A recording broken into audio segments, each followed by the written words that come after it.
Before we get started on tonight's show, I want to share the 5 greatest words ever said in professional wrestling history.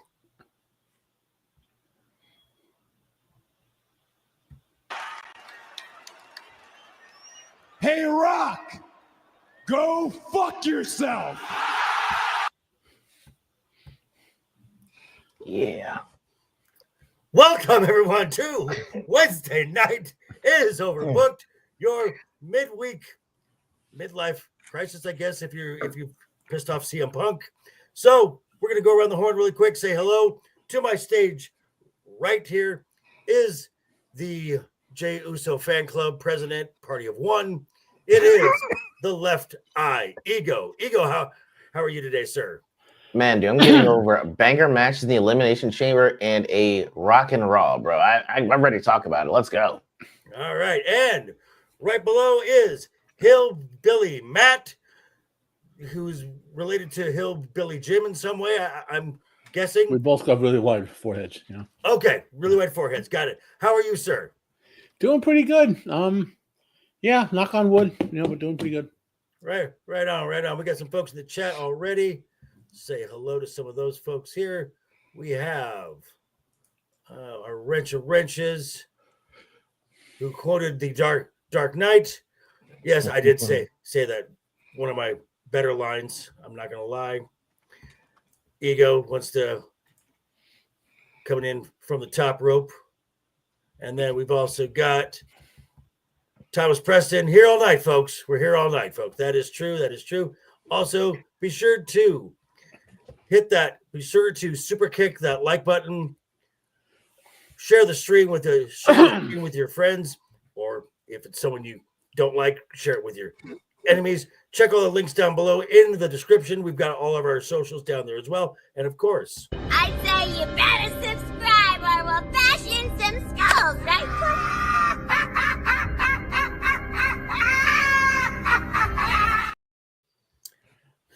so Hey, JV, you've passed 700 for good. Okay. I have. I am at 703. Thank you. We're on our way to getting even more and get this show monetized. That would be a wonderful thing. So let's not waste any time.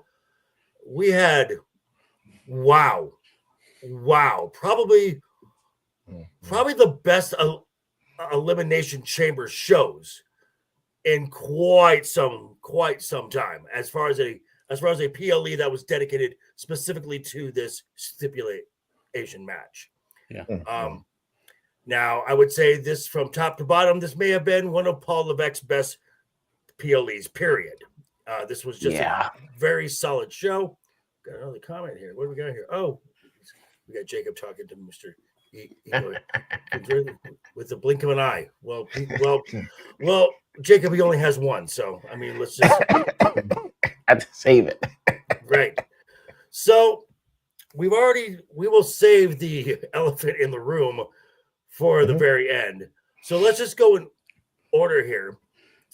This, of the 2 multi-person matches, the women's and the men's elimination chamber match, this was by far the better match. I don't think there's a lot of argument. Well, okay, go on. I don't think the men's elimination was a bad match, though. No. It was a good match, not a great match. Whereas the women, and this is something you guys know, my biggest pet peeve, one of the biggest pet peeves of modern wrestling is how crappy the camera work is. Like, they don't help the wrestlers. They show the worst angles so you can see them, like punches not hitting and things like that. The camera work in the ladies' match especially was amazing. Like for example, when Bianca goes up, she's on top of the chamber and she does the jump. The mistake they usually make is they show the ladies downstairs setting up for no reason to catch her. Right. You know? Whereas here they didn't cut to them until she jumped.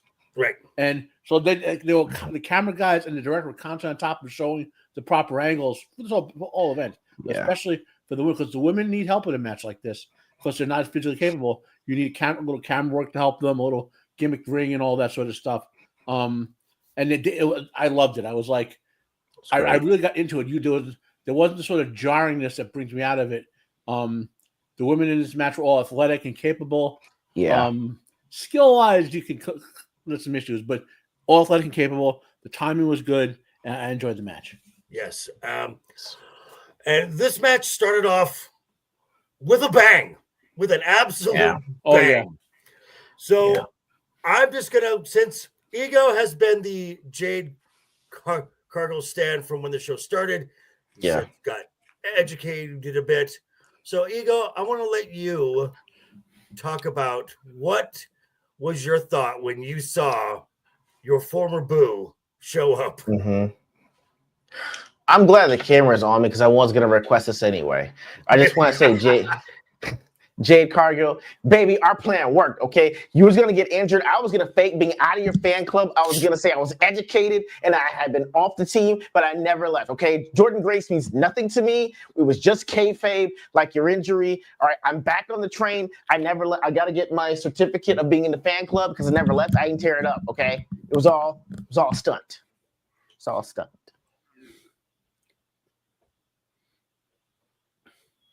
That's kind of like Paul Bearer getting buried in concrete there.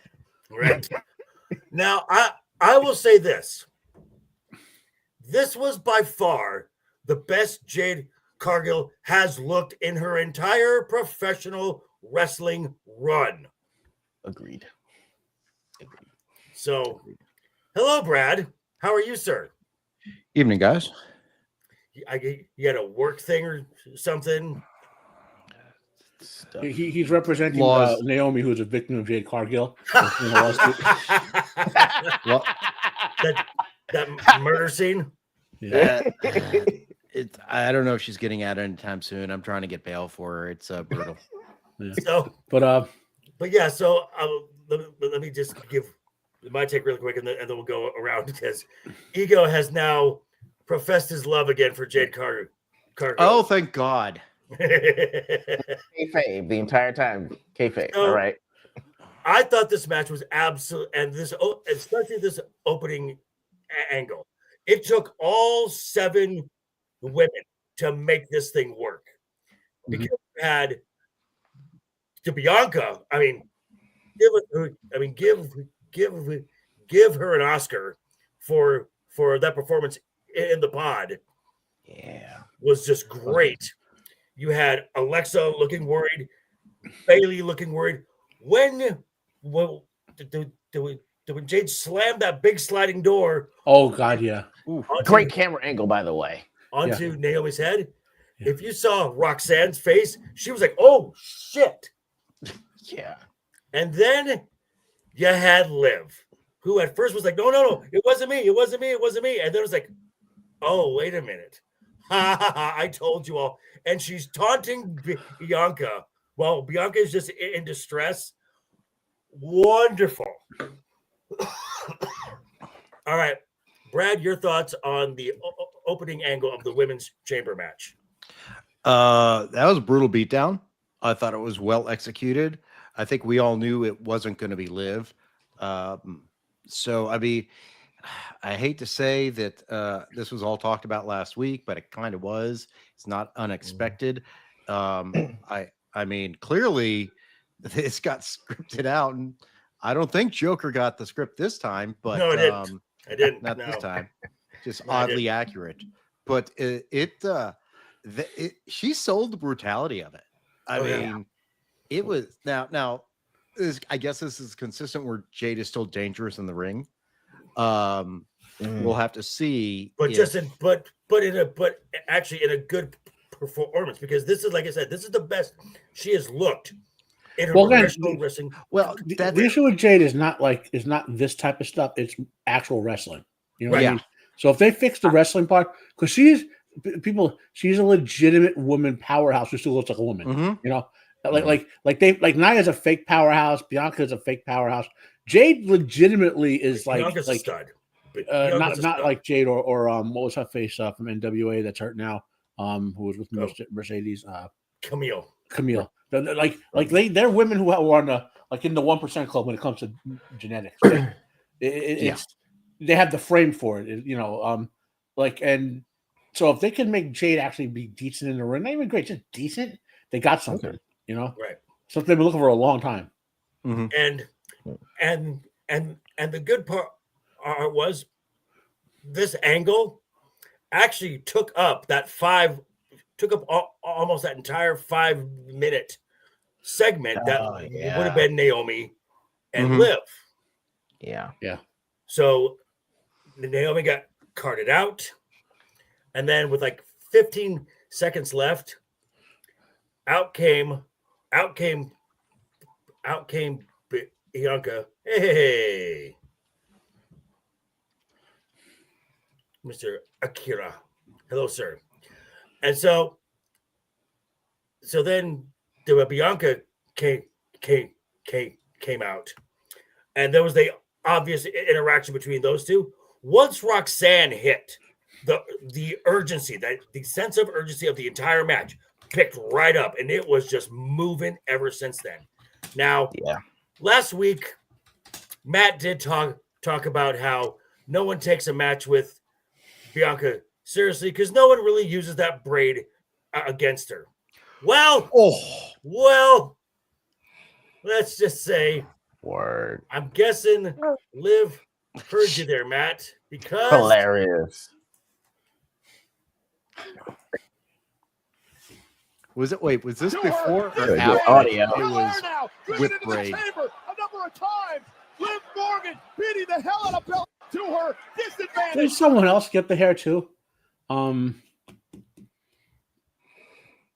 thought someone else grabbed the hair. Jesus, that I felt that through the TV. My was wife, nasty. she wrote to the same thing. She was like, Jesus, that braid's holding for dear life. Now I'll give you a little hint, folks. Bianca's hair is really not that long. Her hair goes about to the middle of her shoulders. Oh wow, that's not good. Okay. The rest of that braid is extensions, and there's something else in there, like leather or something, because that whip across Liv's midsection. Yeah. Dude, Liv is a monster. Liv is a monster. I mean, last year, Tiffany Stratton was the star of that chamber match. Liv was the clear MVP of this match.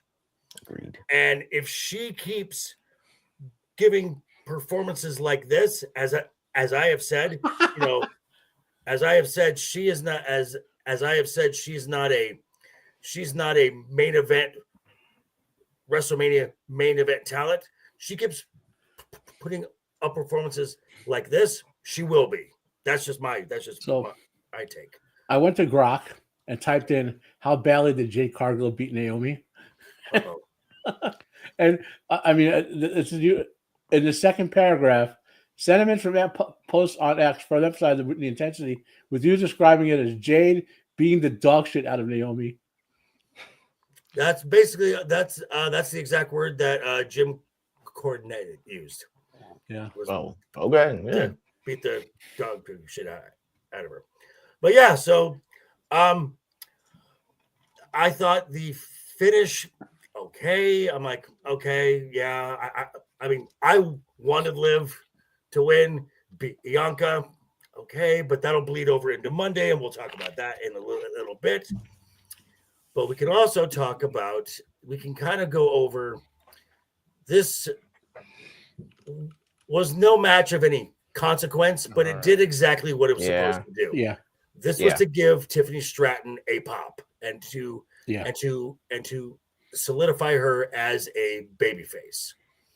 Now, another match of the year candidate, which coincidentally, both of our match of the year candidates so far both have Kevin Owens in it. Gee, I wonder if there's a pattern there. Matt, this is more your area of expertise. Give us your quick rundown of the unsanctioned match. So other than the stupid name of it, the reason a match like this works so well, because these guys have had this match about 15 times already. Yeah, so they know exactly what to do to hit these hardcore spots. Like even going back to the El Generico days of indies and doing whatever you had to do to make it a living.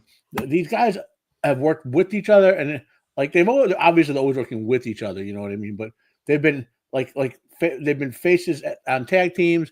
They've been opponents on both sides of the facial divide, and had this match, like I said, at least 15 times already that I've seen, probably like 7 or 8 in WWE alone, you know, and shows you what elite level wrestlers they are. Again, further puts the nail in the fucking coffin of Vince McMahon, who ignored these two as talent for the most part. Because they don't look like Vinnie Mac guys. That's the reason. He's not. He was blind. You know, and I mean, it's a hardcore match. I could pick spots or whatever and say great spot or whatever. The point is, the work these guys put in for this match of the year candidate, no doubt about it. Of all the matches I'm going to watch again on the Elimination Chamber, this is going to be the one for sure. You know, I might watch the Women's Elimination Chamber match again just for the beatdown, nothing else. You know, and you know, I saw someone did that's the old match. Anyway, so again, this is a testament to two guys who have worked together so often.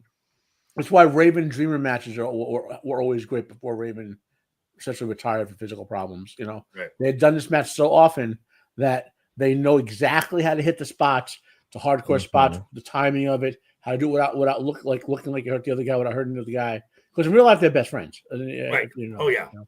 And then we got the surprise, which really wasn't a surprise.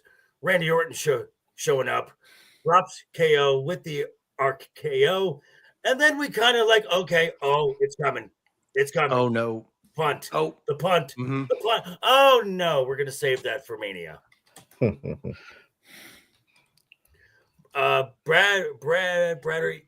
you go. You want to chime in on this match?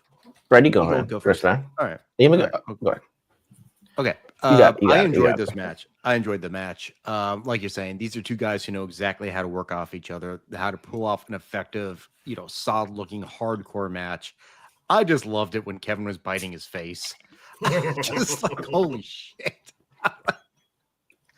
I will say this, and this is maybe just me. The barbed wire didn't quite look as barbed as I've seen it in the past. Well, maybe according to some reports, there was no gimmicking that. So either Kevin just missed it, or because they were obviously gonna save the color for another segment. The only thing though I would ask, because Matt just asked Grok, did you ask Grok Unhinged what Grok Unhinged thought of the match? Grok Unhinged. You got to do Grok Unhinged, man. Grok Unhinged. Grok Unhinged. Yes, sir. It's awesome. Right. Ego thought.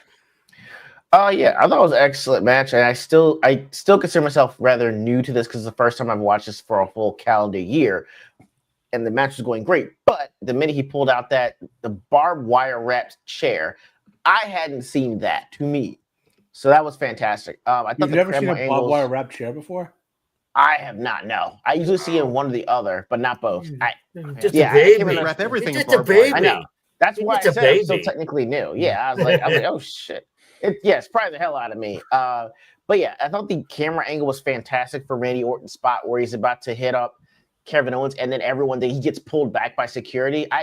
That was a great angle. I liked how they actually wound up doing that. They've been doing really great with the angles lately. So overall, it was a great match, and great to see Randy Orton back. Okay. Now that brings us to the men's Elimination Chamber match. On the line is the main event of WrestleMania Night 2. I personally thought that this match was kind of like the Rumble. It was a tale of two halves. When it got down to Rollins, Cena, and Punk, it got interesting. Mm-hmm. Yeah, definitely. Well, the ones who could win it, Right. The ones who were. I liked the nod where Cena and Punk, Cena reaches out his hand and Punk hugs him, and then they just go fight. Mm-hmm. Right. And even before that, when they said, I missed you and I missed you too. Right. Before, I was like. Now, before we get into the heat of it, I don't know if this is kayfabe, because I haven't seen reports of that or something real, but Drew McIntyre supposedly was pissed about this. Again? Oh. Well, that's what I said. I don't know if he's kayfabing it to be the man who's always angry, or he's legitimately upset about his push being sidelined. So, I mean, let the book out, but there's I mean, okay. I would say this after the 2024 that McIntyre had, anything not at that level or higher is going to be a bit of a letdown. I mean, he had an amazing 2024. yeah. well, that's what I'm just saying. I don't know if it's a kayfabe thing or It if may it's just be that. you know. But I think we can. But I think we can guess by the person who eliminated him at the Rumble and eliminated him at the Chamber. That's going to be his Mania match. Yeah. That's the program he is in. So expect to see Drew McIntyre beating the ever living snot out of Damian Priest in Vegas. Yeah. Okay. Just my thought there. So, but yeah, so this was again, Drew was never going to win. Logan was never going to win. Priest was never going to win. So, and the only two names that really mattered were Cena and Punk. And I think we all kind of were going along with that. We all picked Rollins. Punk, I thought. What? Didn't we all pick Punk? Yeah, we all picked For the Punk. most part, yeah. And when Rollins hit that stomp out of nowhere, and I'm like, oh, man. And then Cena does something that now in retrospect, kind of heelish. Mm-hmm. He pounces on him and locks in a submission hold, as opposed to picking him up and doing the big heroic AA. You can't see me, Right. 5-knuckle shuffle or anything. He immediately went to win. Right. Yeah. Which is actually the smart thing to do. Yes. Not exactly. So then Punk passes out. Punk never tapped out. Passed out. Calls for the bell. Cena is going to WrestleMania. And as the cage is being lifted up, Cody Rhodes music hits. And I'm like, okay. All right. Whatever. Cool. Cue the final boss music, and out comes Travis Scott. Who? Jesus Christ. And we'll get into that. Would the person who's in their 40s or late 30s please explain who Travis Scott is to us 50-year-old people? Yes, please. Exactly. Oh, Travis Scott is, man. Ooh, that's I sometimes have trouble with this. It's like he's the next celebrity wrestler. He's a what? The next celebrity wrestler. Yeah. Celebrity wrestler. It's like if you know how in Gen X and millennials where the brat music was to be a drug dealer but to hustle. Okay. All right. So Travis Scott makes them right. Well, no, I mean there's a specific time for like millennial rappers rapped about selling drugs and hustling. Millennial rappers and Travis Scott rappers that talk about doing drugs. Oh, that makes sense. Okay. It's kind of like it's like the hippies, like how they talk about doing drugs. Kinda, yeah. Which kind of goes against him having a revamped hardcore belt. Yeah, it's yeah. So then out comes The Rock with just the black version of his white WrestleMania gay Elvis outfit with those damn bell bottom pants. Jesus Christ. Could you be any more gay as fuck? I'm just saying. And then, dear God, this cringe-inducing. I can't believe this happened. Honestly, I can't believe this was allowed. The cringe-inducing dialogue of the dialogue. Dwayne Johnson, and then because we played this at the start, but I guess maybe we can just, and then we get Cody Rhodes. My soul does not belong to me, Rock. I gave my soul in this ring to these fans years ago. Hey, Rock, go fuck yourself. Beautiful. I'm not obviously, I'm no shrinking violet. I'm a lawyer. I use very harsh language all the effing time. But I don't think that was a good idea, personally, given it's not even the attitude. We never even heard that in the Attitude Era on TV. Okay. I don't care if it's Netflix. You still got kids there. Just be a little respectful. Just say, okay, but here's why I thought this was genius. Because for one, because it's not used that much, when it is, it has an impact. Exclamation point. And especially when a baby face uses it. yeah, Because when a baby face uses that type of a language, it's usually they're reflecting a thought of the audience, a thought of the fans. Absolutely. Well, not only that, but Cody's been kind of bland as a champ. And Yes. really. and to show he has some emotion over what's going on. Yes, that's Yeah. angry. You know? Yeah. I'm not saying you guys aren't. I'm not saying you guys are swaying me, but I completely understand your point. Like I said, look, It's, you know, I will say this. I'll say this. It's like when we found out that someone was going to say the F word in Marvel movies. We're trying to figure out who it was, and it wound up being Chris Pratt. You're like, okay, that tracks. Look, It makes that was a sense. mistake. That was he ad libbed. I'll still take it. I will still take it for him, even if Cody ad libbed it. It still makes the been Sam point. Jackson. Now, He just said it more than once. Now, I was gonna say, because this is on streaming and you're paying for it, that's another thing. So this was on Peacock. This was not on USA. This was not on Fox. This was not on the C-Dub, where there's a lot more innocent eyes. So you're paying to see. Okay. All right. you know, And then, oh my God, they finally did it. They finally did it. I did not think. I mean, we all said. We talked about this. Yes, I mean, and I said Matt, that. and Matt did. It's like if there was a time to make this move, now would be it. But even in that, I don't think Matt reasonably thought that they would make this move. I thought there was a 10 to 15% chance that they would do it, only because Triple H has shown he could swerve, not because Afro Cena would agree to it. You know, Right. And this was not a swerve just for a swerve. This now makes things unpredictable and interesting. Mm-hmm. And since the Rumble, when we got unpredictable results, and the previous week on Netflix on Raw, when we had a title change in the women's tag, that was unexpected. Yeah. well, This was also unexpected.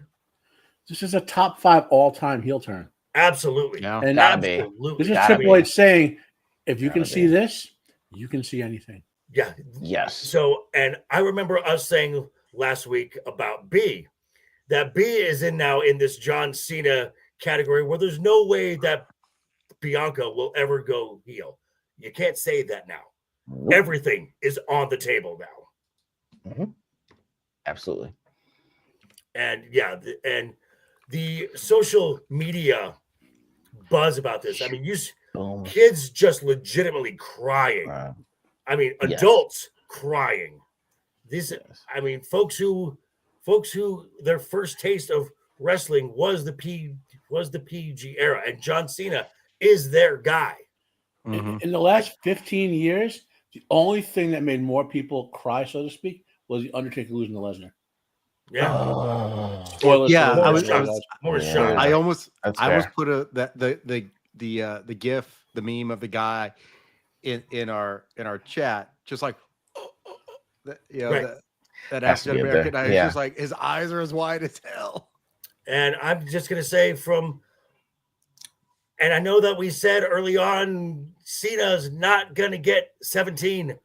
Oh yeah, he is. He might now. Oh, he's getting Yeah. 17. Probably 100% chance he's getting the belt at WrestleMania now. Probably Yeah, Mania. He's probably getting it. Yeah. It's funny though, because it's the inverse of kind of what we were talking about. We thought that Punk was going to win, and then Punk would win in Mania, and then Cena would come after him because Punk would be heelish, and Cena would be like Super Cena again. But now it's a total other way around. Now, how cool would this be? Now, Ego, you went around because you were in school, and so you missed this entire thing. Okay. How about this, guys? Heel John Cena champion facing CM Punk. Money in the bank. Bring it all the way around again. What did I miss? CM Punk, John Cena, Money in the Bank. Cena was the champion. He was the white bread babyface champion, and Punk is saying, "Dude, you're a liar. You are a fraud. You're a this. You're a that." And then this was during the pipe bomb. Okay. When he said, "I'm walking out with the WWE championship," and Punk, he did. And Punk famously took the title, blew a kiss to Vince, and went on that one. Yes. Oh, wow, he did do that. Okay. So have that come full circle again. Interesting. Saying that would be that would, because I don't think Cena needs to go on a long run as heel champion, because I also hey Anna, I less than 3 you. What's up, Anna? You're the best. Well, I mean, probably before Cena retires, they'll swerve him back. Right. So there is going to be a redemption arc. There has to be, because I don't think John Cena is going to go out being a heel. Oh, can't. Could it be? Okay, hold on. Possibilities. All right. So, hey, Frank Martinez. Hello, sir. He's a customer. He's a customer I met at my new bar, and cool. we were talking wrestling, and we both pretty much at the same time went cero miedo. Oh, hell yeah. Okay, so and I know this is probably thinking fair ahead. I think Cena's going to win. I think this is going to happen. I think Cena's going to win, and it's going to be Rock interfering, and now we're going to heel Cena, and Punk's going to take it back, possibly at Money in the Bank. That would be awesome. That'd be great. But then at some point, could we get Corporate Rock, Final Boss, pissed at Cena, that gives us a final Rock Cena match where Cena goes back to being face?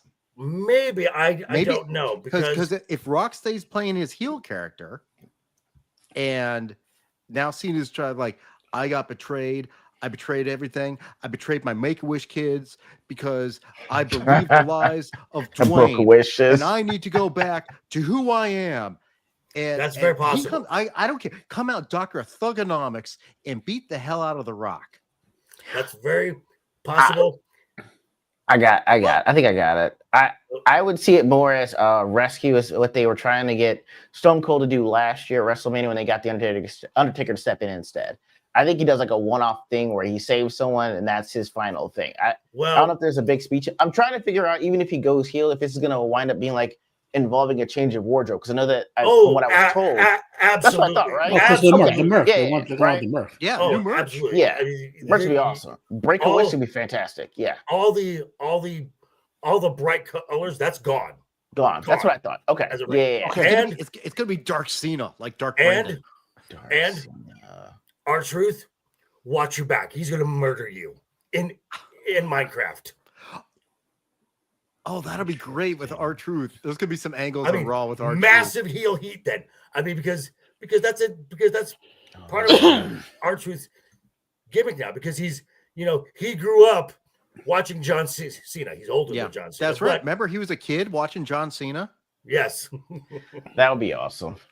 So I don't think anyone saw the team up of Luke Hobbs and Jacob Toretto at all. No, not at all. No one saw that coming. Very true.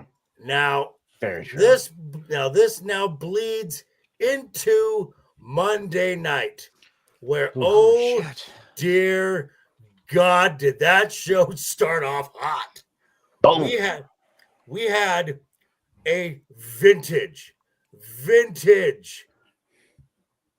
CM Punk promo. And This, before you get it, I want to point something out about CM Punk's last 3 or 4 promos. He's tweaking AEW. He keeps constantly dropping AEW, like saying, "Well, I'm going to be all in. I'm the best in the world." Those are like AEW attacks. If you know, right. Oh. Yeah. So and I just got word we're at 8 likes.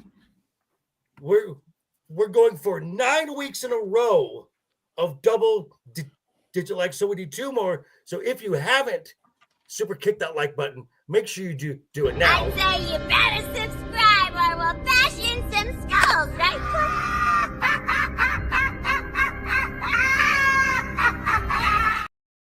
And subscribe too, or else Harley will kick you in the face and beat you with her mallet, which she's been known to do. It would be the real Harley, by the way, not whatever they've done to her. So this was 2011 Punk, 2011, 2012. This was angry, pissed off, fire and brimstone, piss and vinegar. This was Punk. And he came out, and it was from the word jump. He was in a mood. And I knew it was going to be something good. Because he comes out and he's walking with a purpose. He is pissed. He's not even stopping for the music. He's just going right out. No, he ran right in there. Grabs a mic, pulls off the lid, gets on the announce table saying, "This will possibly get us canceled from Netflix." Mm-hmm. That was awesome. That's right. He did not. And then he does this. He takes the microphone sleeve, pulls it off, and I'm like, pipe bomb incoming. And he buries the Rock. Hey, Dwayne coming out. Oh, I'd love to say it to their face, but you decided not to grace us with your presence and sell us on your bullshit where you just pretend to care. And I'm like, thank you, Punk. Thank you. This is what makes Punk's promos so good, especially these work shoot promos, because again, as a babyface now, he's working in these shoot elements, which are what the fans think. Because there's a lot of fans who are just sick and tired of The Rock showing up. And they're not all named Joker. That's right. So That's very on true. the promo, on the promo segment alone, Matt, I want to hear your thoughts on this. This is the best WWE promo in years. Like, you go back to obviously his legendary pipe bombs plus Joey Styles' pipe bomb from years ago. The silent promo with Triple H and The Undertaker. Like, this is the best WWE comment. Like how to put before we get to the brawl, like you said. And he the little touches where, for those who don't know, that Prime Therapeutics bottle is there for some wrestler to knock it over. That's why it's positioned where it is. Oh, Make sure to knock it over when he goes out there. He pulls the table off, and he does it in the exact spot where Pat McAfee does his McAfee moment. He stood in the exact spot. McAfee. And like the verbiage. I mean, look, the verbiage is the verbiage. Punk can obviously sling a line. I would love to have him and MJF do 20 minutes worth of work. Anyway, and Punk is also one of the few WWE talents that can throw in a bomb, and not get any heat from it because he doesn't care. He has like $100 million in the bank. I mean, that's the reality. That's why Cena can say anything he wants to say. That's why The Rock can say anything he wants to say. Like, it's in their contract. They'll go out there and like, I got $100 million in the bank. I'm going to say what I say. If you don't want it, you don't like it, then don't put me out there. Right. A couple other wrestlers, Triple H was like that over the years, and I'm glad we got the guys who actually can do promos who have that kind of type of pull. You know what I mean? Well, not that some guy like I love Chad. I don't know, whoever you want to do, the guys who can't do promos but have a lot of money who don't get ballsy and do promos anyway. Right. All right. So, Ego, I know you love mic work. So I want to hear your take on Punk promo. I am a lover of the mic, but I did not expect to get a fire extinguisher because I didn't want any smoke. Jesus Christ. That was absolutely fire. The bald fraud thing got me. Point, that guy. Point. Yeah, I was laughing my ass off. That was very entertaining. And I see what you guys were saying. When he works in elements of what people are thinking, and you're pretty sure that he's thinking that too. He said it at just the right time, at just the right moment, and nothing's wasted. You know, for someone that would have this much anger, I would expect someone to drop a promo like this in the ring. The fact that he's up on the commentators angle on there the entire time was phenomenal. I really loved it. And I would never want to get in a mic work off between Shiro or CM Punk. I absolutely want no smoke. And I'll say this again, the way certain talent is booked. Okay. You got because the show started off with Punk and he is hot. I mean, 48 hours now removed, he's hot and he is pissed. You got Bianca Belair who's smiling.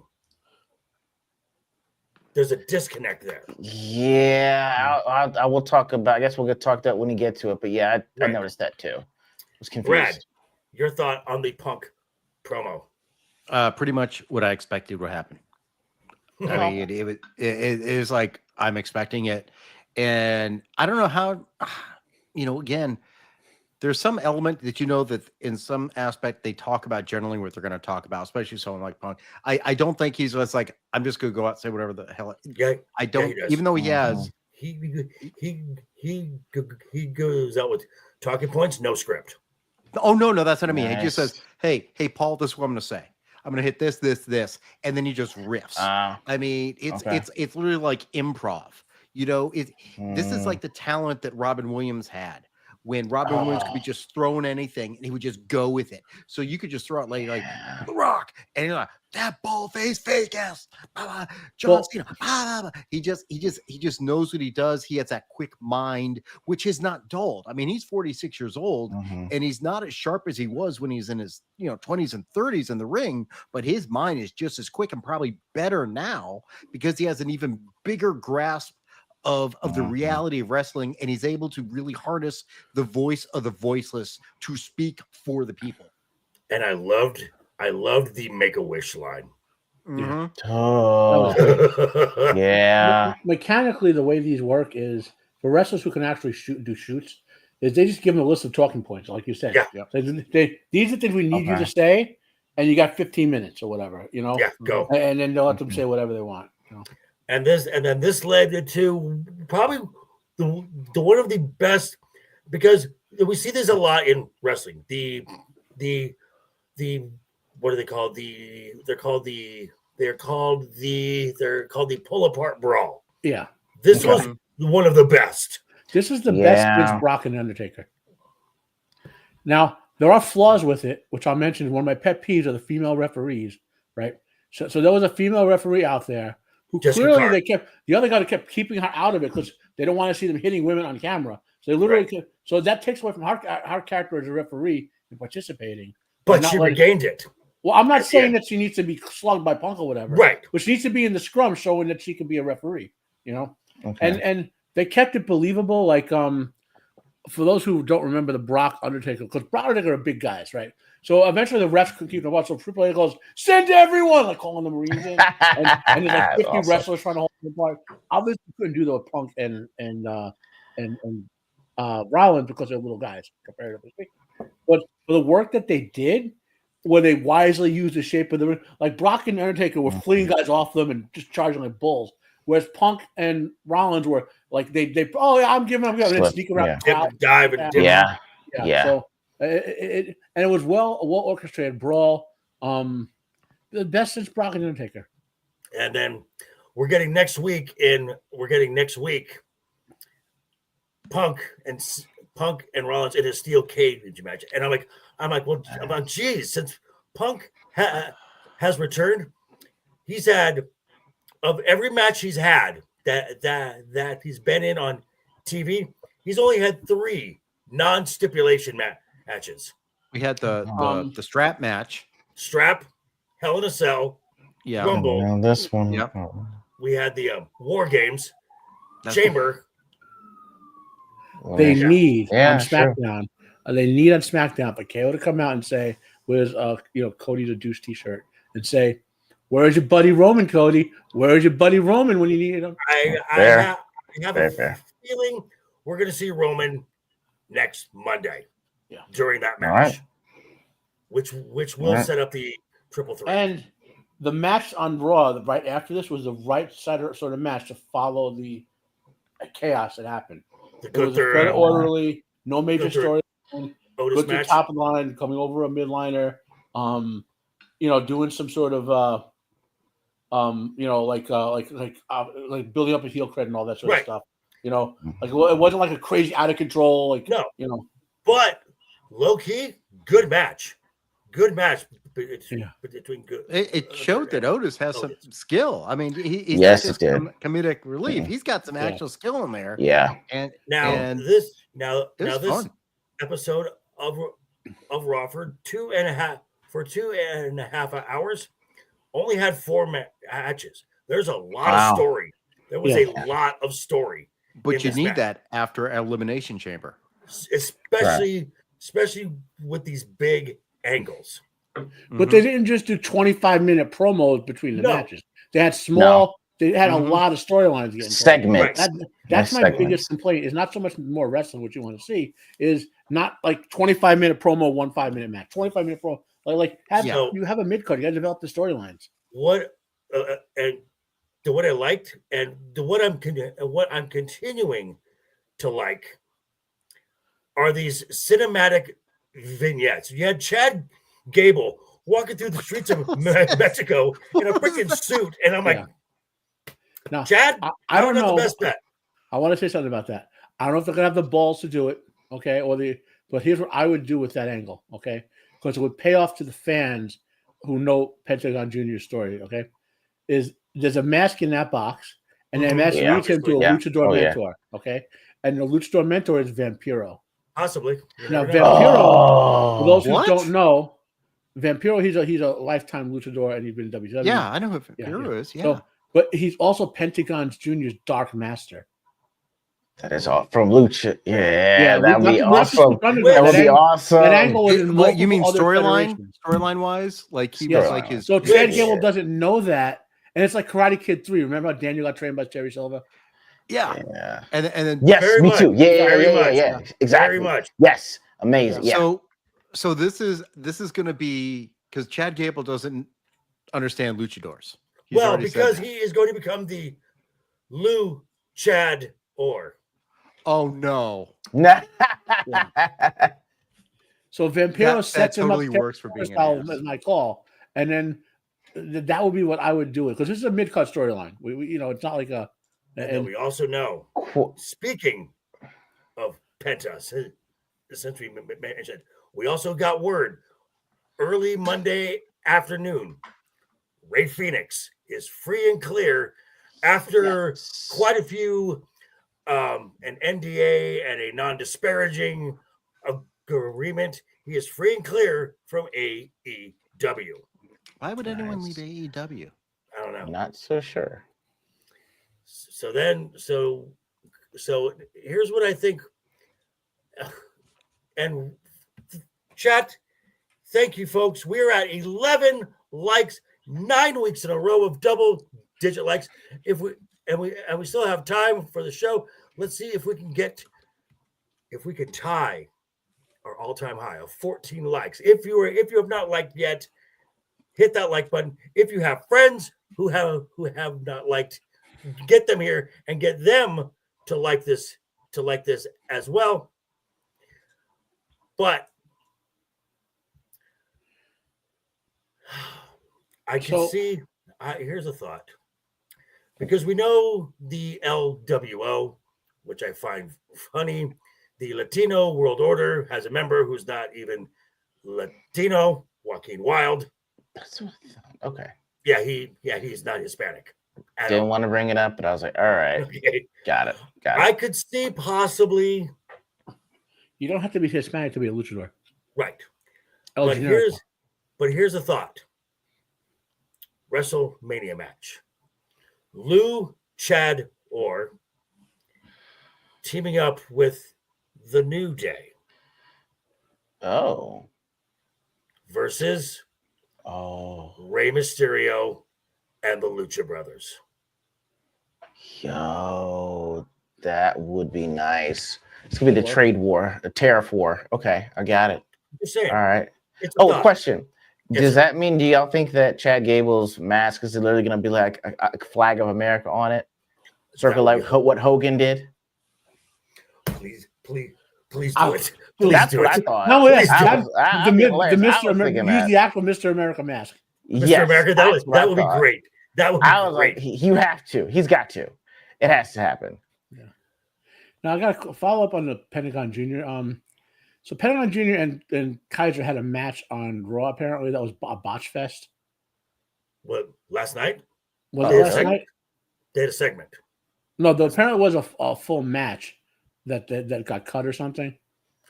Which one? Not that I know of. They had a Whose segment. match? They had a I saw segment. something floating around about that there was actually a match that they had recorded but didn't include because there was They some had a botching. segment. They had a segment last night. I mean, it may have been. I mean, they may have been. They were probably rehearsing it, and it just wasn't flowing, and they just changed it. That's possible. Yeah. Huh. All right. So I mean, you got to adjust on the fly. But then came the main event, because there was always this question of, well, that's right, cero miedo. As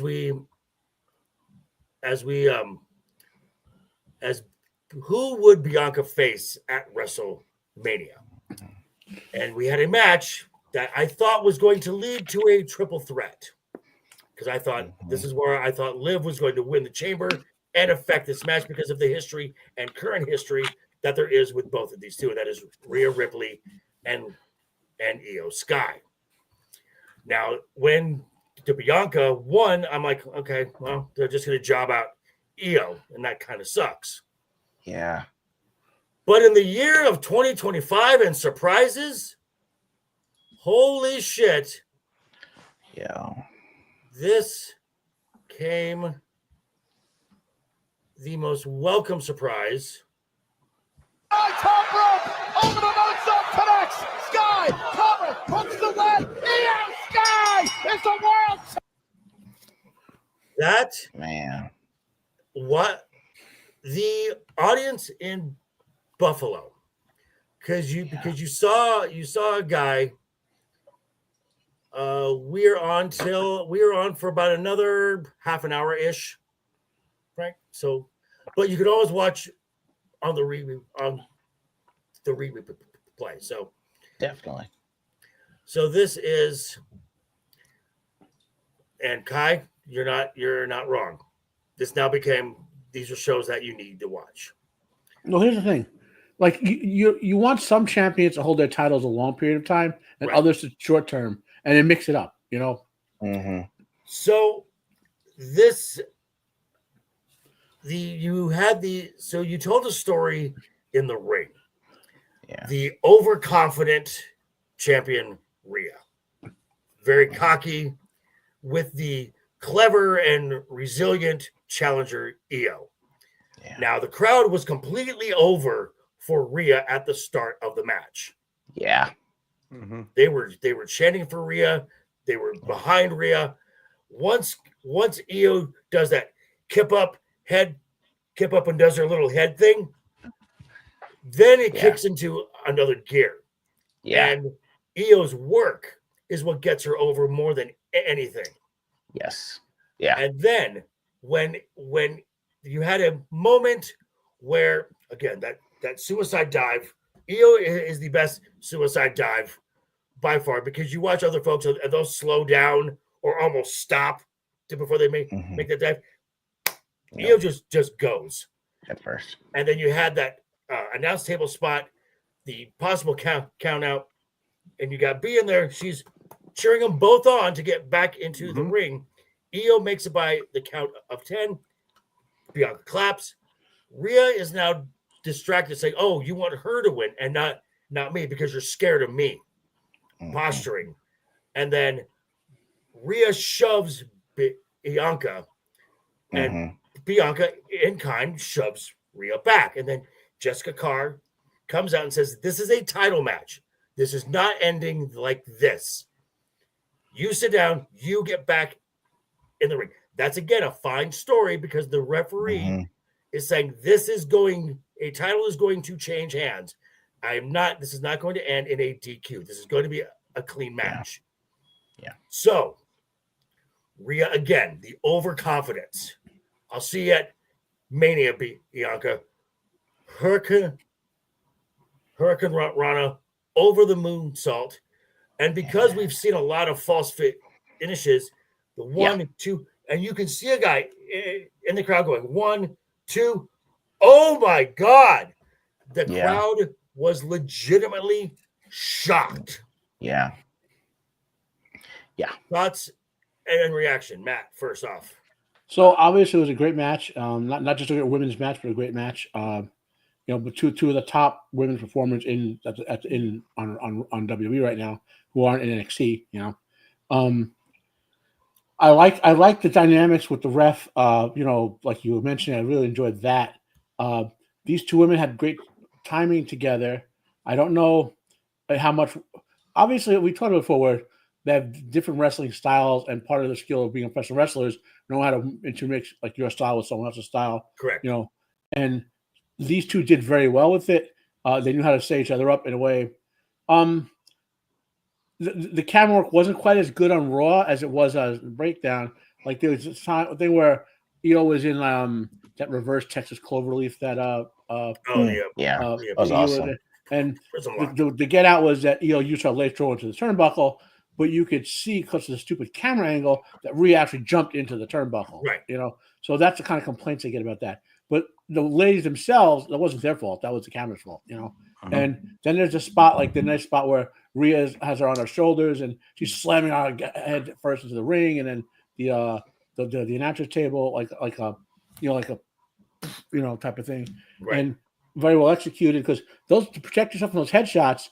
Like normally the way you protect yourself is you let your arm hit first, Right. But when you're in that free fall, then they got to work together to protect you, So again, a lot of nice work by the ladies, big spots, good pacing, and I hate to say it reminded me of an AEW match. It's like I have to say it that way. Because these are two top level wrestlers putting on a show. Telling a story in the ring and doing the wrestling, which is what you want both. You want both. All right, Brad, thoughts? This is what we want to see from the women's division in WWE.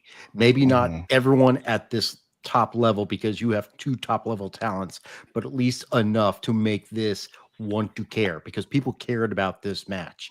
I would argue you have a top talent and you have the top talent on your entire roster. But now for me, I'm now thinking, okay, so because I know you've postulated a triple threat with Rhea. Because Rhea is not going to be off the Mania card. Oh, she's on the Mania card. What I'm concerned about is that we have another Liv and Rhea thing. No. Okay, Liv's path, because she's a tag champ and she can float now between the shows. My guess, Alexa Bliss, Nikki Cross. Teaming together. Okay. And as far as Rhea goes, my concern is this with a triple threat Mania match for the Women's World Championship. Now, it's easy to move that title over to SmackDown if Bianca wins. Because Bianca's is on SmackDown. Right. My question is, that only means that Io is a transitional champion. That sucks. Well, if she has the belt for 3 or 4 months, I'd be okay with that. Right, but it's gonna be 2. But we are talking like 6 weeks. Yeah, I mean, I get that. Now, my question is WWE going to really play with, again, and we can't say it's not on the table because everything is on the table now. Will they play with Bianca's undefeated streak, which is at 3? Ooh, so she's 3. Okay. Does one of those include a title? She's not This is Taker. one. Oh, I'm sorry. She's 4-0 at Mania. 3 involved titles. Okay. The only way I would love for EO to be champ longer. The only thing I can think of is some kind of shenanigans or interference between Jade and Okay, what should we call it? Naomi. Go ahead. But here's the thing. Even in a triple threat, let's say Rhea eats the pin, Okay. Bianca still goes down as a loss. I see that. I still see that happening more than likely. So, or it's going to be Bianca gets taken out by Jade or something. That's what I'm I mean, thinking. that's on the table now. Spitballing here. But since we're talking about stuff that's going into WrestleMania, it's time for the hallmark of this show. And that is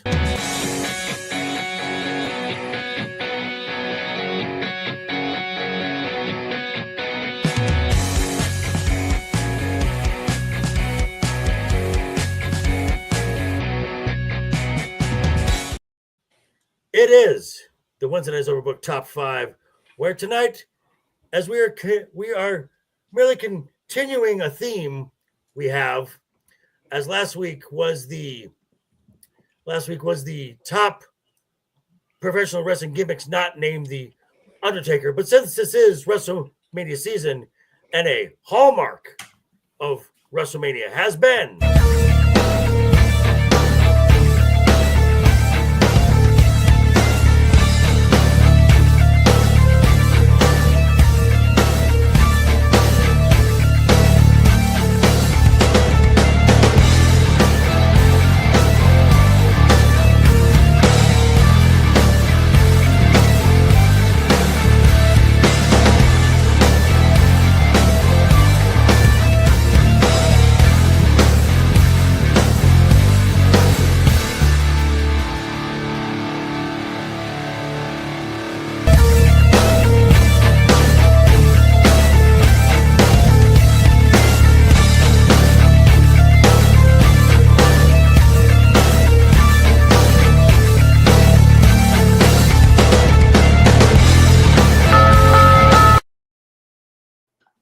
and plus it gave me an excuse to use that montage that Ego made again to get some more use out of it. So this would be the Undertaker, a name synonymous with WrestleMania and a certain winning streak, which over his career was 25-2 at WrestleMania in singles competition. So we're going to do the top 5 worst Undertaker WrestleMania opponents. And for those new in the chat, the way this works, we do it on a point system here. Brad keeps track of all the points. We go with our number 5 pick gets 1 point, so on and so forth, up the ladder. So our number 1 pick gets 5 points. So at the end, we should have a clear, definitive worst Undertaker WrestleMania opponent. So we're going to start again. He's not at my stage right this time because he got booted for one of his bad takes again. But Left Eye, I missed it. I know it was Jade. Fair. Okay. Ego, That is fair. you're number 5. All right. So, guys, I was trying to look back as far as I could. I put onto the streak later on, so this is the best I'm doing with what I've got available. Number 5, I'll go Undertaker v. Jimmy Snuka. I know it was his first WrestleMania match. I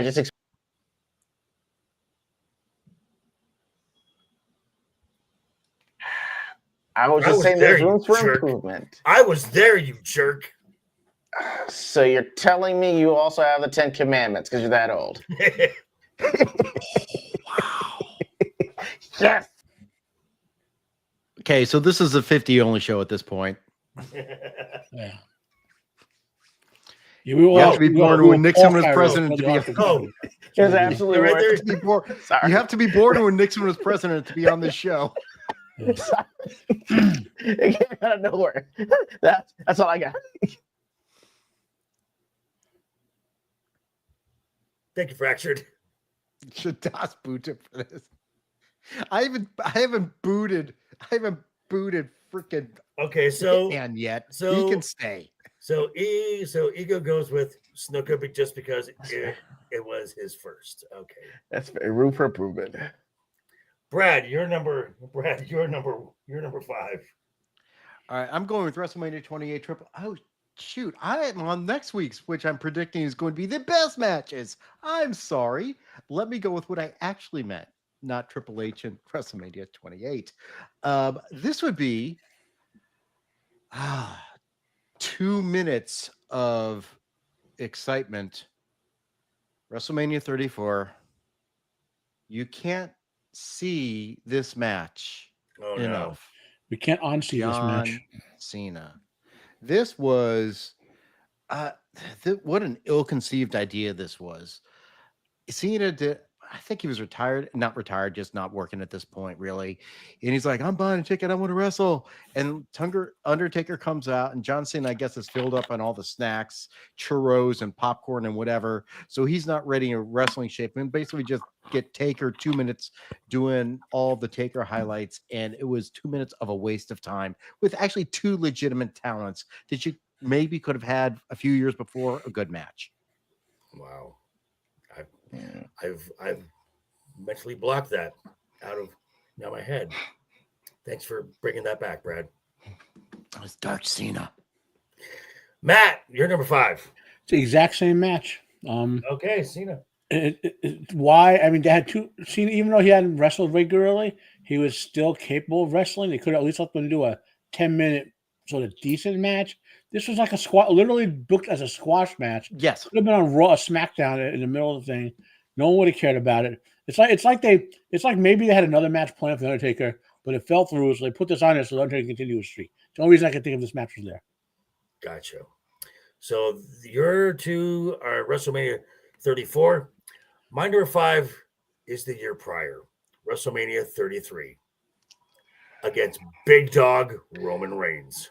That's a good pick, though. Yeah. If for nothing else, this was Taker's second loss. And yeah, they're in the middle of the Roman Reigns push, and Roman Reigns comes the next taping of Raw, or no, it was the next taping of SmackDown, puts the Undertaker's hat in the middle of the ring and says, "This is my yard now." And I'm like, "Oh, too soon." Too soon. Yes, Matt. The only reason I didn't put this match on my list is because Roman has gotten legitimately over. So in retrospect, you can say this wasn't a horrible, like top 5 bad, in my view. Gotcha. All right. Ego, you're number 4. All right. So number 4, I've got, and I think I actually remember watching this one, was WrestleMania 32, Undertaker v. Shane McMahon.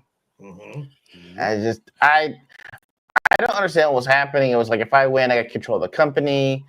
But he wound up kind of doing some things for SmackDown at a certain point. It just made it look like Undertaker was a henchman of sorts instead of someone that had a streak to protect against a legitimate wrestler. I mean, I get it. You want this Shane hit the spots in the steel cage, but I mean, it didn't sound like a legitimate match to me. So I got it as number 4. Okay. Brad.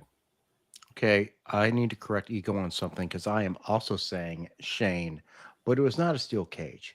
It was Hell in a Cell. And this is when this is where we do not like Hell in a Cell being cheapened. First off, there's no reason that Shane McMahon, a non-wrestler who's been gone from the company for 7 years, should be in a WrestleMania match against the Phenom. There was no angle. It was all just a spot fest. And like Ego said, he was like, if Shane wins, he runs the company or runs the show. And apparently the next night I went back and checked. They said he did end up running like as a GM the next night. So he lost, but still became a GM. I mean, this is insulting to the Undertaker, and this, in my opinion, is like he's like, oh, God, fuck Vince, Jesus Christ, I hate this shit. I guess I'll do it. The storyline behind that match, so people know, is so Shane left WWE entirely over some big dispute over with Shane, with his sister and Triple H, over who controls the company and whatever, and did his own thing in business for like 10 years. Okay, so he came back as a talent, only a talent contract, and not a behind the scenes guy. He refused to ever work for his dad again. Okay? So the premise of the story of the match was building off of that, where Shane's coming out, he's like, I'm going to take it over, you're running the business to the ground. And Vince's like, well, to do, you have to face my Undertaker in Hell in a Cell. That was the storyline of the match, which was stupid, leading to, since it was a stupid storyline, the match was stupid. The match itself, I don't have a problem with, but because Shane can do it, is a decent performer in the ring. I have a problem with the storyline, that was a garbage storyline that you had to be an insider knowledge of why Shane left the company to even care about. You know. All right, Matt, you're number 4. Oh, this was a relatively easy one. I think it's WrestleMania 19. He versus a handicap match against the Big Show and A-Train. That one. Yeah. This is another match that should have been in the middle of a Raw SmackDown. I have a feeling that they had another plan for Undertaker match, some other plan that fell through. I'd probably go back and find it if I really cared. And they said, okay, let's just put it against a handicap match. That'll always go over good. And this was when Big Show was in his, big fat show phase, so he wasn't really good in the ring.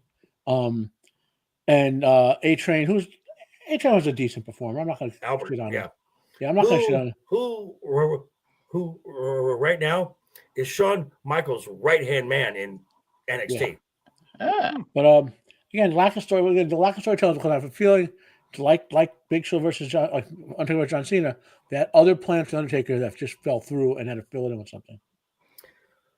So Brad and Ego have said everything pretty much I need to say about my number 4, which is also Shane McMahon. But there was one other stipulation to the match: if Shane won, Undertaker would never wrestle at Mania again.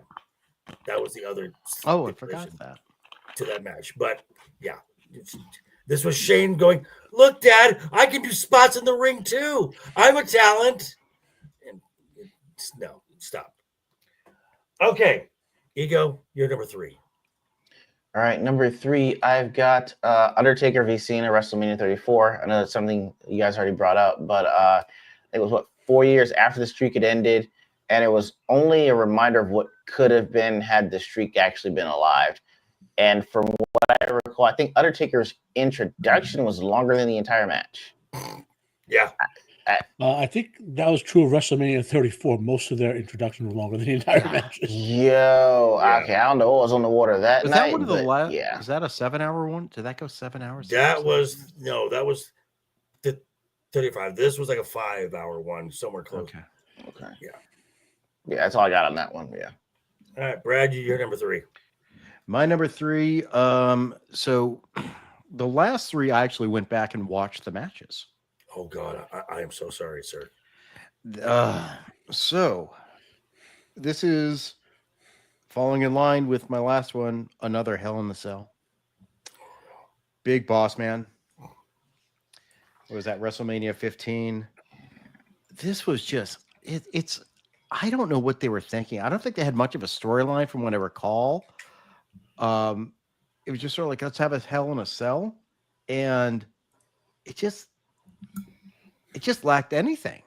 It was just them punching each other outside the ring a lot, and there was no story developed. It just felt like a misuse of the Hell in the Cell. And then they hung him at the end. Yeah. Oh, God, that's right. They tried to hang Big Boss Man. Right. Well, I loved it personally. I was big on Ministry of Darkness. But hey, Okay. that's just me. All right, But Matt, you're number 3. Okay, so this was a kind of sad one. So the Undertaker for WrestleMania is like 7 through 12. Taker was feuding about with what would they call Big John Studd, King Kong Bundy, and all those guys. Oh, the monsters. Yeah. Basically. And so WrestleMania 11, he fought King Kong Bundy.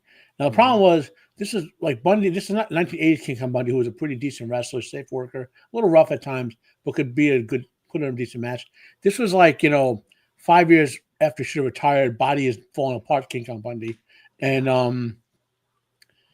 you know, he's clearly not physically as capable. Taker had to carry him through this match. You know, it was a casket match, if I recall correctly. Was it a casket match? No, it wasn't a casket match. No. Whatever it was, forget that. But it was a really just bad match. Like the storyline was just, another guy from that stable have to beat. You know, it wasn't like really a storyline. And Bundy was just past being capable of performing with a guy like the Undertaker. Correct. And Matt, I agree. My number 3 is exactly the same. King Kong Bundy for the exact same reason. This was just a shell of himself. Mm-hmm. All right, Ego, you're number 2. My 2 is one y'all just discussed. Taker versus King Kong Bundy. He did look incredibly slow from what I was able to see. And if y'all are saying he's past his prime, that also highlights it. So I got King Kong Bundy number 2. Okay. Yeah, I'm also putting King Kong Bundy at number 2. What did it say? The match was like 6 or 7 minutes long. It felt longer. There's some whole storyline with the urn. You watch the match and it's like this. The thing is, like, this is like early 90s, if I recall correctly, early mid 90s. So Taker's on the rise, right? And then you got, like you're saying, you got Bundy in there, Bundy was a great heel. He was a great bad guy in the WWE. And it's like, but I'm, for me, just WWE, you know, he feuded with Hogan and everything. He was a great bad guy. And that's like, oh, this is just a sad match. Watching him, like, I don't want to see this. All right. I don't want to watch it. All right. Matt, you're in the number 2. So if there are 2 wrestlers whose fans like to shit all over, somewhat undeservingly in one case, it's the Great Khali and the Giant Gonzalez. Okay. And both of these wrestlers, by the time they got WWE, were physically injured past the point of being capable of performing. But Giant Gonzalez, way more so, and he was way less to begin with than Great Khali was. This is WrestleMania 9, when Giant Gonzalez or El Gigante wore that muscle bodysuit because he was not in very great shape, because his body was literally deteriorating from being destroyed.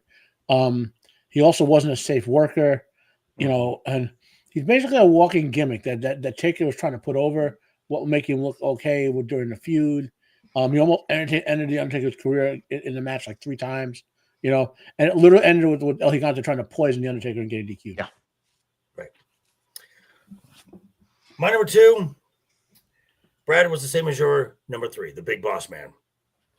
It's the hanging at the end was just not a good match. This was just from what I've grown to expect of an Undertaker match, this was not it.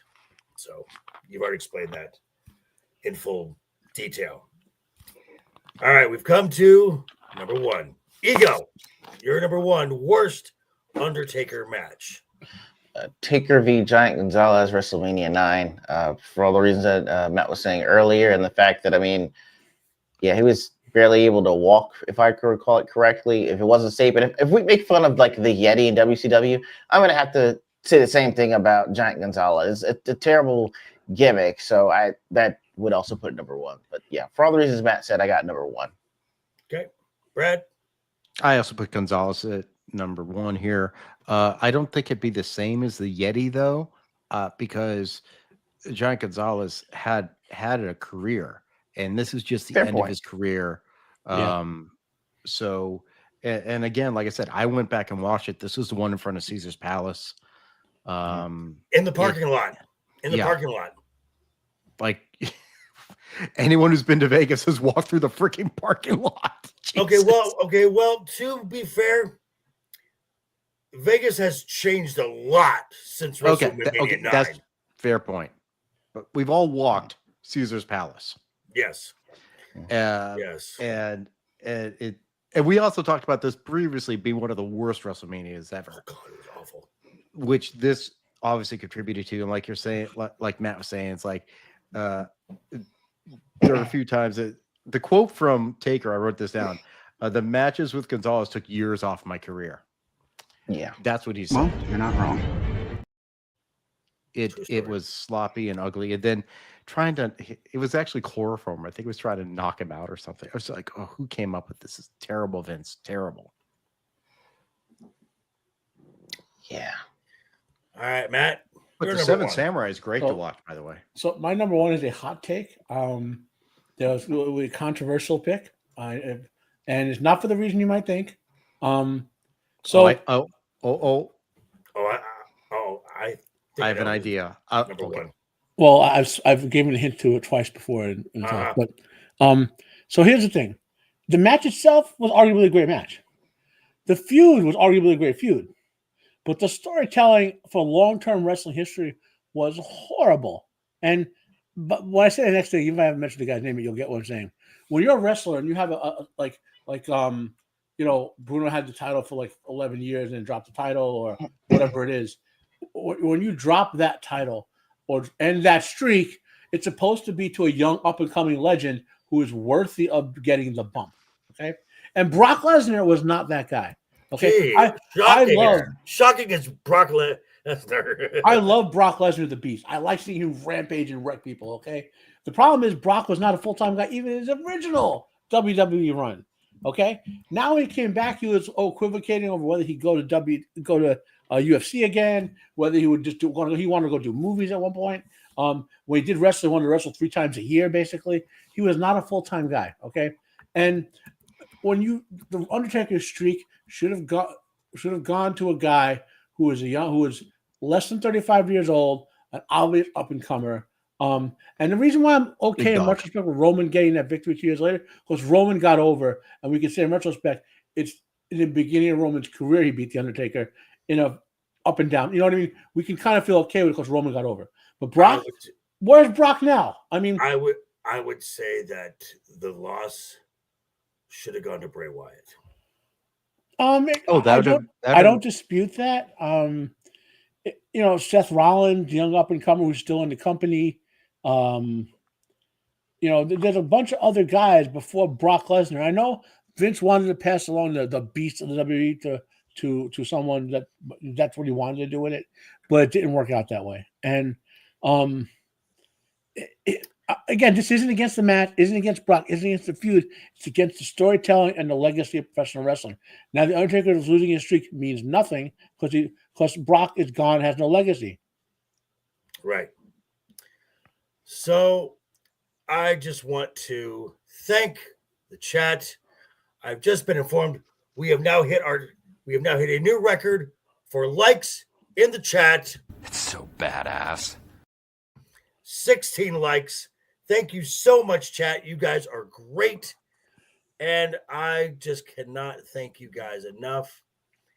And now for my number one, Ego, Brad, and Matt's number two, it's Giant Gonzalez. As Matt said, these guys came into the WWE when they were well past their prime. And this guy was just a walking meme, basically. This weird, oddly fitting bodysuit with like glued on fake fur, and was just awful. And it was like his first appearance came in the Rumble just to eliminate the Taker, and it's just not good, not good at all. So this was a good one. I believe, Brad, consensus number one. Right. If my numbers are correct, our number 3 with 7 points is the Big Boss Man. Correct. That's what I got. With 14 points, number 2 is King Kong Bundy. 14? Somewhere around there. 13. You're right. I missed one. Right. 13 or 14. Correct. And one away from a clean sweep. It's Giant Gonzalez with 19 points. You want to know something? Yeah. I considered doing what Matt did for number 1. Wow. I seriously considered it. I would have knocked out John Cena and shifted everything down and put Brock as number 1. Well, if I didn't have Brock, my other one would have been what was it? Mark Henry, I think. Oh, No, that was not good. No, Yeah. it was not good. So, as we did the worst Undertaker opponents this week, you could probably guess next week we'll be doing the best Undertaker opponents. Oh, And that's the other thing that I already did because I knew what you were gonna do. If anything, I am a little predictable in my flow of things, but that's not necessarily always a bad thing. Now, we're about ready to wrap up the show. Thank you guys. Thank you, chat, again for stopping in. You guys have been great. I love the discussion in the chat. 16 likes, hitting new numbers. We're hitting highs on the retention, watch hours. We cannot do this without you guys. So again, check down below to all of our links. I'd say you better subscribe or we'll bash in some skulls, right?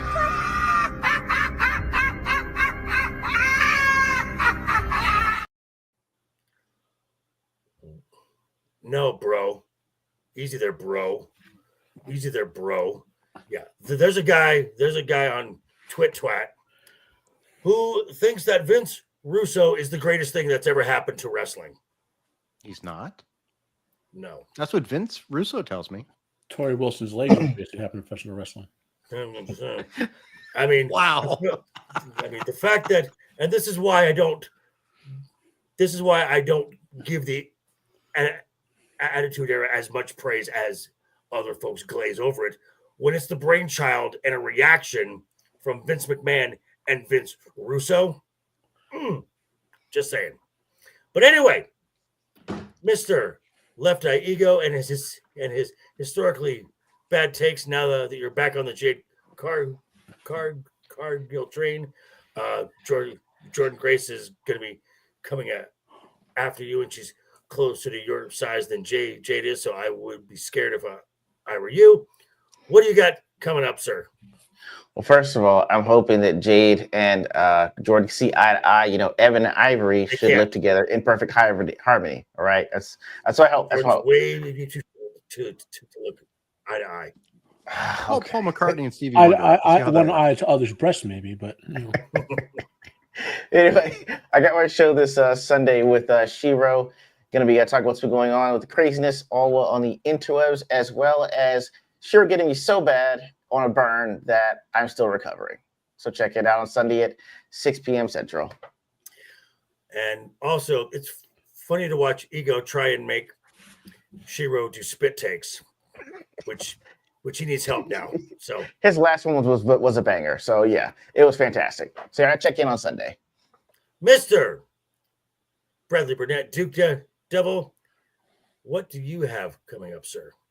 Tomorrow night, I will be on the weekend pregame on Static 2020's channel at 9 p.m. Eastern, 6 p.m. Pacific. On my channel, I have my first reaction from the premiere of Daredevil last night, the MCU D+ series, Daredevil Born Again. I also have on my channel our weekly Deep Space Nine rewatch. And I don't know. I heard Jeremy Wormy and Devil Maybe Do It are doing a 100th episode celebration, 12-hour stream. Maybe I'll drop in and cause some problems. Otherwise, quick little update. WWE 2K25 early release comes out this week.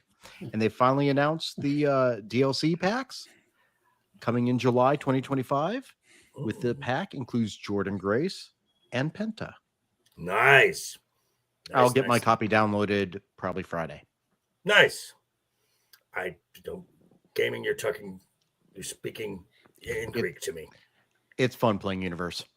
Okay. And Hillbilly Matt, what do you got coming up, sir? Tomorrow we got Roman's show. I think it's a multi-topic show. Obviously, next week Wednesday's overbooked. I should have my new computer monitors on this weekend, so this neck damaging thing I'm doing will go away, and I can actually make content again on my own. I still may talk about the upcoming AEW pay-per-view Revolution. It was finally going to put an end to the stupid Death Rider storyline. Yeah, you do hope so. Because Edge has been like headshot taking them out one by one every event, so just I thought his name Moxley was is up. Cope. I could say it, but W only fans won't know who that is. So, Right.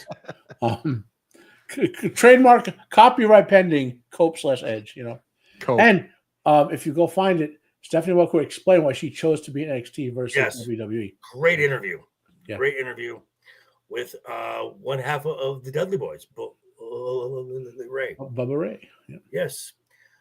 As for me, like Matt said, you can catch me tomorrow with Roman of the Empire. We'll be doing a free range stream talking about a variety of topics within the world of pop culture. And again, back here next week for Wednesday Night is Overbooked. Until next week, folks, on behalf of the entire Wednesday Night is Overbooked crew, we want to say have a great rest of your week. Cero miedo. And until next time, doodles. Here we go.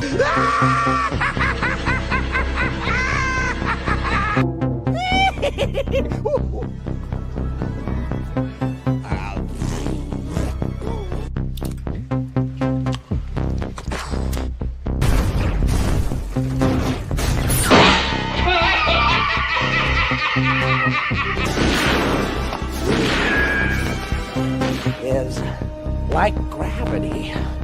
All it takes is a little push.